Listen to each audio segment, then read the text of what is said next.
So the human imagination is pretty much God inside you. Your imagination is everything, man. It's how you see that is not seen. Everything begins in the imagination. So it's a book I'm reading by Joseph Murphy, The Power of the Subconscious Mind. All right. So Joseph Murphy goes into detail as far as the imagination. The imagination is,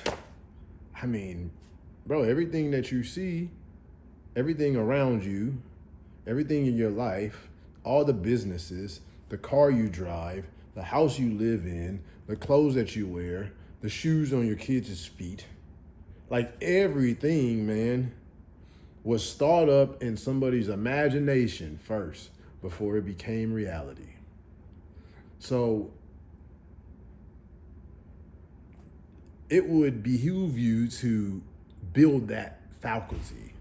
A lot of people don't really have that that faculty really built inside them. So I'm gonna share something with you real quick in this book that I'm reading.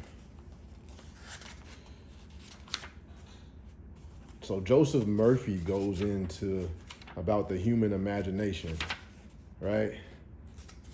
And he says that the human imagination pretty much it's everything. Come on, you good. Just give me a minute. So how a disciplined imagination works wonders, right? So a wonderful way to get a response from your subconscious mind is through discipline and scientific imagination. As we have seen, the subconscious mind is the architect and builder of the body. It controls all your vital functions. The Bible says, whoever ye shall ask in prayer, believing, ye shall receive. All right? Your imagination is the most powerful faculty that you have. Imagine what is lovely and of good rapport. You are what you imagine yourself to be, right? You can only be what you imagine yourself to be. So if you imagine yourself to be good, if you imagine yourself to be amazing, magnificent, that's what you will be, right? But if you imagine yourself to not be good at certain things, to not be good at certain subjects if you're in school, not be good at certain things at work, maybe not be good at certain things if you play sports. If you imagine yourself to be less than, then that's what you will be. As you imagine, or what you ask in prayer, you shall receive. Praying is using your mind, your imagination, to think of images inside of your mind. That's real prayer, right? So if you think of negative things in your mind, in your imagination, you are pretty much praying the wrong way. All right. If you're thinking of negative conditions, negative situations, you're thinking of things that are counteractive to what you are already as a spiritual being. You've already been created to be a magnificent being, right? But then you get thoughts inside of your head, whether it's from media, whether it's from your family, who they got their stuff from the media, from other people's, their thoughts enter your consciousness. And then now you're thinking of negative images in your own mind, right?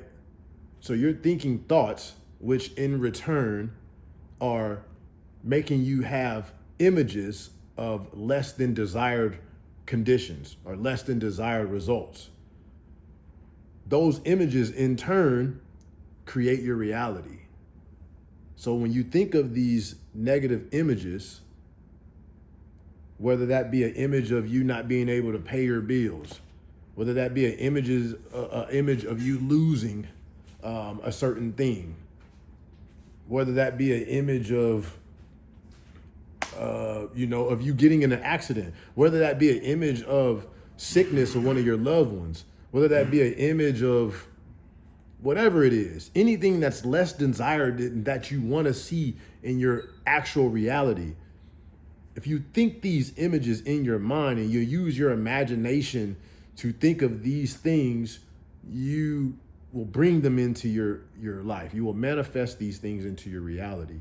But the imagination is amazing. You can use it to think of whatever you want to. So think of something positive. Think of something that you want to bring into existence. Think of something that is images of you being better than what you are. You can use your imagination for anything. Why allow it to think of negative images? And that's where it goes into being able to build the faculty of the imagination. It's like a muscle. Just like you go to the gym. If you don't go to the gym, you work out, your muscle's weak. All right. Most people imaginations are weak. They don't put in the time and effort to actually build that imaginative muscle. So their imagination just runs rampant. They don't have control over it. It's being controlled by other people, other things, other people's thoughts, TV, things that you watch, social media, whatever the heck, right? But you have to gain control of your imagination and build that muscle up so you can see images very clear in your mind. And once the clearer and more detailed that you see these images in your mind, you will make them come into reality. You will make them come to pass. But yeah, that's just a little something that I wanted to share from this book that I'm reading, Power Your Subconscious Mind. If you haven't heard of it, it's by Joseph Murphy. He is a leader in the self-help mindset movement. This book was, I think, written in like 1950 or something. But if you haven't heard of it, pick it up. It's a great book. But it's just your boy Rob, man. I'm going to catch y'all on the next one.